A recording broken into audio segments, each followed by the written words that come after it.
Wassalamualaikum warahmatullahi ku moom xar na nga bàyyi bu bi yow tamit bi yow bàjjenu du jawaru Sadio Mané bi dégg ngeen lim wax nee na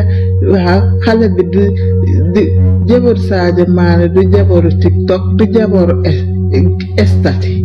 waa lan moo nekk si TikTok bi lan moo nekk si TikTok bi ba tax mère bi di bàkku di fëgg dina naan waaw du jabaru TikTok du jabaru lii TikTok bi kenn bonu fi ñu baax doo nga fi nekk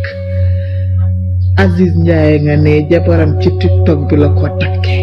keneen ak keneen jabaram ci TikTok bi la ko takke TikTok bi amul danger waa kay ñi bon nekkuñu ci TikTok bi ña nga fa ñuy daje ca baar ya ak hôtel ya caga ji taluñoo TikTok amuñu taawu TikTok dañuy nelaw ñii di fi nekk di TikTok xale yi dañuy fo ak a salaan ba leen yàq der estati kenn sañu faa def lu bon jabaru estati ak jabaru TikTok amul c'est pas vrai waaw kay ñi bon ñi ngi bon ñi baax a ngi baax nit mën naa bañ a jénn TikTok te gën a yées nga xam ne chaque jour góor ñaa ngi koy rang waaw waa bi waxam bi dafa rëy te ngeen déggul ole Sadio Mané takk na ak mbokkam moo ñi ñaa ngi rafetal